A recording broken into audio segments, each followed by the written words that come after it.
What's up, y'all? This is NH Girl 30 here. And I don't know about you guys, but I am very excited about this next pay per view. It is right after WrestleMania 30. We've had two great go home shows so far building up to this pay per view. I am excited. I don't know about you. So let's get started with my predictions audio of Extreme Rules 2014. All right, guys, let's talk about the first match of the night, the pre-show, which I nicknamed the littlest feud that couldn't. Um, I guess that's pretty much an insult there, but either or, I'm talking about El Torito versus Hornswoggle in the first ever We LC match. Do I honestly care about this? No. Do I think the build that they have for this was, I don't want to say cute, I just want to say interesting. Kinda. Let's be real. Hornswoggle really hasn't had a decent feud since he actually got started in the WWE when he was Finley's son a way back. Or I think it was Vince McMahon's son starting out and then he ended up becoming Finley's son. But either or, you guys remember. He hasn't had a decent feud since then because it hasn't been anybody his size to wrestle. So El Torito is the closest he can come to for a feud.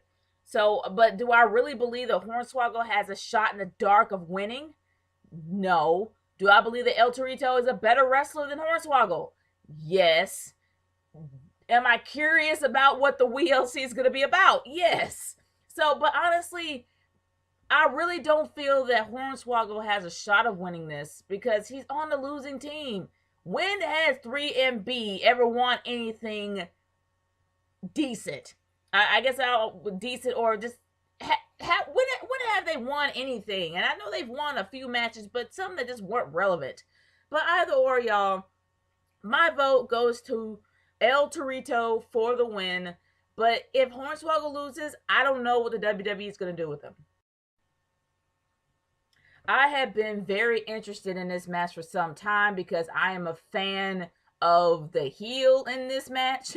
So I have been so crunk about actually seeing this match happen, and I'm happy to see this guy being pushed. I am talking about BNB, better known as Bad News Barrett, and he is actually going to be on the card this year. Bad News Barrett versus Biggie Langston for the IC Championship. Now, yeah, people are saying this is an IC championship. He should go for the gold. He should go for the WWE Heavyweight Championship. Do you really believe that he's going to right now? No, because Daniel Bryan is way over. So there's no way that he's going to be able to for that now. But what makes me happy is the fact that he's going to have gold around his waist, period. And the IC Championship is pretty much the second most prestigious championship in the WWE next to the third one, which I consider to be the US title now, even though it's considered to be a starter belt. But besides all that, I'm really looking forward to seeing this match because Biggie Langston is a freaking powerhouse. The guy can take somebody down within 5 seconds, and he has the brute strength to prove it. But Bad News Barrett, not only does he have strength as well, he has cunning, he has skills, he's very strategic in the ring. There are times that he messes up, but let's face it, he's booked that way. But I really feel that Bad News Barrett he uses more of his brains than his brawn. And as for Biggie Langston, he relies more on his brute strength. So that's what really makes this match interesting for me. And I really feel it's going to be a great match to watch. But who do I believe is going to win this? I'm rooting for Bad News Barrett, straight up. He is getting a push that he hasn't had in a very long time because of his new character. And I really feel that he will be the best IC champion to represent the belt as a heel, in my humble opinion. But what do I believe realistically who's going to win the match? I don't want to say it, but it looks like it might be Big E. I'm hoping it's not going to be Big E. He's had a very healthy title reign, even though he really hasn't put his title on the line that often. He really kind of gave a little bit of honor to that belt as being a face. But I'm going to go with my personal prediction. Screw being realistic. I'm all about Bad News Barrett. Bad News Barrett for the win, beating Big E for the IC title. Okay, guys, this next match that I want to talk about is the triple threat match between Jack Swagger, Antonio Cesaro and RVD. This is another wasted premiere debut, whatever, of RVD. He always seemed to be thrown in all of these matches, whether or not they're championship matches or whether or not they're feuds. But I will say that this is kind of a decent feud. I'm not beefing about it entirely because, it's a given that none of them like each other. And I think that's the best way for a feud to go, of course. But do I believe it's a wasted debut of RVD? Yes, because let's face it, there is no way that he's going to win this. Antonio Cesaro has had a really great push, and it would make sense for him to actually be pushed and actually have him win the match. Poor Jack Swagger. He tries and tries and tries, but he's like the little engine that can't. So let's be real here. It is going to be Cesaro for the win. Okay, guys, the next match that I want to talk about is Alexander Rusev versus Woods and Truth. Why is this match on the card? We pretty much know what's going to happen. I mean, this pretty much debuts Alexander Rusev as a Bulgarian juggernaut. That's the whole purpose of this match. Woods and Truth didn't have a shot in the dark of winning, so I really don't understand why they're doing this. But let's just be real here. Alexander Rusev for the overall win. Woods and Truth didn't have a shot in the dark. A Divas match worth talking about. Kinda. Well, I'm not going to really say it's worth talking about only for the fact of how completely out of sorts it kind of is. I mean, how in the world did Tamina, out of the blue, end up getting a title shot for Paige's championship after AJ Lee lost it? It just doesn't make any sense to me, honestly. But it's really nice to actually have Paige to be on her first pay-per-view. I mean, this girl pretty much got shoved in, just thrown in the Raw and just got shot up to the stratosphere. She is the Divas champ. She beat AJ Lee, even though I didn't particularly like the match. But besides all that, this is about the match on Extreme Rules. Tamina doesn't have a chance. Come on now. Paige just won the title. And honestly, Paige has a lot to offer. And that would be dumb of them to actually allow Tamina and to actually win. Even though I like Tamina, and she's pretty much the only true Glamazon left on this show, in my opinion. And yeah, I do consider her to be a Glamazon, not just Beth Phoenix. But besides all that, her and Natalya, they're like in the league of their own. So I guess it would make sense for her to actually go towards the belt since she was the bodyguard of AJ Lee, even though there was no build, no storyline, nothing to make me interested in this match. I'm only interested because I love Paige, and I'm going to say Paige for the win.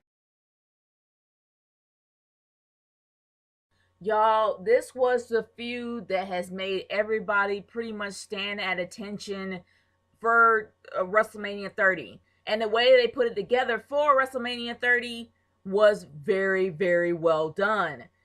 Nobody really liked the outcome of this match, but after what I saw on SmackDown, it kind of puts things into perspective. And I'm talking about John Cena versus Bray Wyatt in a steel cage match. Y'all, honestly, I don't really know what to say. Before, when I actually, I didn't really witness anything. I would love to witness it. But when I saw the loss of Bray Wyatt versus John Cena, it kind of downgraded his character for me. It just did. It didn't feel like a big deal like it would have if Bray Wyatt actually have won. But the way that they actually put the vignette together on SmackDown kind of makes me more interested again. But besides all that, Bray Wyatt is probably one of the most dominant psychotic heels I have seen in a very long time. And being a psychotic heel is a rare breed, and he is doing it so very well. He is playing with the head of John Cena. John Cena had no reaction until you started taking his kids away. When you took his kids away, that messed with his head. And you can tell now that it's messing with John Cena's head. Will he go dark? I don't know. And it will be a legitimate reason for him to go dark now. So let's hope that WWE does not ruin this. But y'all, I'm very interested in how this match is going to turn out. People keep saying that Bray Wyatt is nothing without the family. We have seen in his first pay-per-view match that he had. I can't remember who his opponent was. And if you guys remember, great. You can leave a comment in the comment section below. But besides all that, when he had his first debut match on a pay-per-view, the guy was freaking dominant. It shows, I mean, sure, he had like back and forth here and there, but it shows that he can still hold his own in a match. I don't think that he's that weak without the family. I think he's a great talker, His talking skills is more powerful than his wrestling skills, but he can still fight in the ring, and that's what the important thing is. When you go toe to toe with John Cena, you're gonna need to back it up with your fists. Seriously. And I believe that Bray Wyatt is going to be triumphant in this. But the biggest outcome of the match is not Bray Wyatt's win. It's the outcome. It's the mental, I guess it's the mental state of John Cena after the match. This is what people are going to be looking for. Will John Cena break? Will John Cena back down? Will he go dark? That is what we're looking for. And not so much the win with Bray Wyatt, but John Cena's outcome and actual personal behavior after this match, which in a way kind of takes away of Bray Wyatt's winning. Well, actually not so much. It actually will promote Bray Wyatt even more. So that is what makes this match actually more interesting, to not only see the psychological breakdown, the possible psychological breakdown of John Cena, but then also to see the mental dominance of Bray Wyatt. Who do I believe is going to win? Bray Wyatt. Now let's talk about the pre-main event of the night that has pretty much the most heart, the most passion behind it, and a lot of emotion going on in this storyline. And I'm talking about the WWE World Heavyweight title match with Daniel Bryan versus Kane. Now, I was on the fence when Kane actually went back to being a monster because I felt that he was told what to do. But after seeing on Raw when he completely went ballistic against Daniel Bryan, and actually seeing what he did for this past Raw, trying to drag Brie Bella underneath the ring, shows me that he has gone back to being his old monster self, which makes me happy because I just didn't like what they did with his character. But now he is truly a monster that I know and love, and he has gone back to go against Daniel Bryan, the most beloved guy in the WWE universe right now. So when you mess with a man's wife, you mess with a man's head. But have you messed with Daniel Bryan's head? No. You brought even more determination for him to take you down, which is going to be even more interesting match of the night, in my opinion. There's so many great matches, but this match has the most heart. If you mess with a man's wife, you mess with a man's livelihood, you mess with a man's family, he has to take you down. And we know that Daniel Bryan is going to give it his all to take Kane down after what he did to his wife, Brie. So honestly, y'all, I'm really interested to see how this is going to go. But who needs to win more? Kane. Who is going to win this match? Daniel Bryan. Where Kane's going to go from here if he loses? I have no idea. Okay, guys, let's talk about the main event of the night, shall we? We are talking about The Shield versus Evolution. Y'all know how I feel about Evolution returning. I think it's a waste of time. I don't know why they decided to do this, because the whole overall thing was to bring in the new, not the old. And especially the fact that they don't have the Nate by their side. And I'm trying not to be biased about Evolution. I'm trying not to down them. But the fact that you left out Nature Boy is just insulting to me. But let's move on and talk about the actual match. I am a fair reviewer. So, do I believe that the Evolution is going to dominate? They're going to dominate for a while. Do I believe they're going to win this? No. It's all about the Shield, y'all. Like, seriously. I was really impressed on the win of Dean Ambrose in this past SmackDown. I'm always going to be impressed with Roman Reigns being a dominant powerhouse. And I will always be impressed with Seth Rollins, because he is the most cautious high flyer that I have seen in a while. This guy, I mean, he has some skill when he's in the ring. Seriously, he's very fast, very agile, and when he flies, he flies. And I love seeing him perform. I really do. These guys really do complement each other very well. And do I believe that they're going to take that Evolution? Oh, yeah. A bunch of massive egos that have one type of fighting style that kind of meshes together. Sure, Randy Orton has his moments where he can become a little bit faster, but let's face it, Batista is a bulky. I mean, let's face it, when he's overheated, he gets bulky, he messes things up, it happens, and he gets himself hurt.